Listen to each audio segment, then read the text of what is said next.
நடைபெற்றுக் கொண்டிருக்கின்ற இந்த ஊழல் மிகுந்த ஆட்சி, மக்கள் விரோத ஆட்சி, போதை கலாச்சாரம் உடைய திராவிட முன்னேற்ற கழக ஆட்சி, வாரிசு ஆட்சி, இதையெல்லாம் அகற்ற வேண்டும் என்பதற்காகத்தான்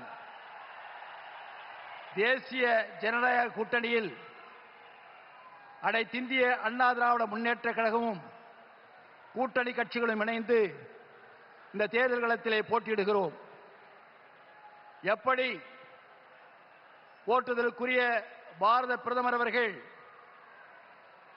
2014 ஆட்சி பொறுப்பை ஏற்று இந்திய துணைக்கண்டம் பின்தங்கி இருந்த இந்த நிலையில் உலகம்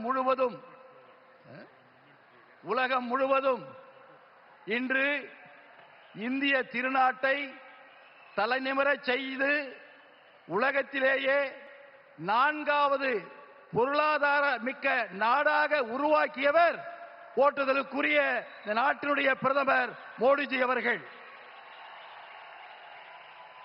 அதேபோல இன்று உலக அரசியலில் ஒரு நிச்சயமற்ற நிலை இருந்தாலும் கூட இந்திய திருநாடு இந்த நிச்சயமற்ற நிலைக்கெல்லாம் முடிவு காணக்கூடிய ஒரு தலைவர் இந்தியாவில் தான் இருக்கிறார்.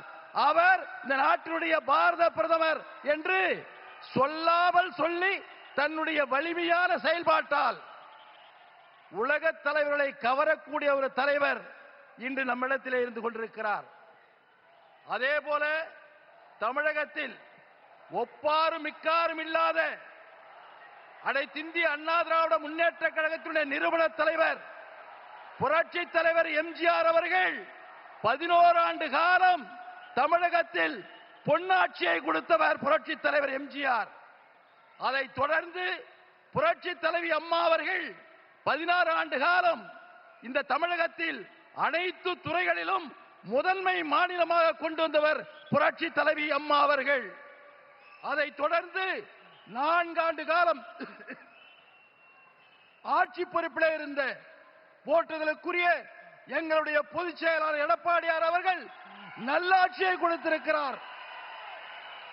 எப்படி பிரதமர் அவர்கள் ஆட்சி பொறுப்பேற்ற இந்த 11 ஆண்டு காலத்தில் வறுமையிலே வாடிய 20 கோடி மக்களை வறுமையிலிருந்து மீட்டெடுத்து மீண்டும் நல்ல நிலைக்கு கொண்டு வந்தாரோ, அதை போல மீண்டும் தமிழகம் அனைத்து துறைகளிலும் முதன்மை மாநிலமாக வர வேண்டும் என்று சொன்னால் அனைத்திந்திய அண்ணா திராவிட முன்னேற்ற கழக தலைவர், தேசிய ஜனநாயக கூட்டணி தமிழுடைய தலைவராக இருக்கின்ற எடப்பாடியார் அவர்கள் மீண்டும் முதலமைச்சராக பொறுப்பேற்று நாட்டினுடைய அனைத்து துறைகளிலும் முதன்மை மாநிலமாக வர வேண்டும் என்று சொல்வதற்கு நாம் அனைவரும் ஒன்றுபடுவோம், கடுமையாக உழைப்போம், விட்டுக் கொடுப்போம், ஒருவரோடு ஒரு சேர்ந்து செயல்படுவோம். ஏனென்று சொன்னால் பல கட்சிகள் கூட்டணியாக இருக்கிறது.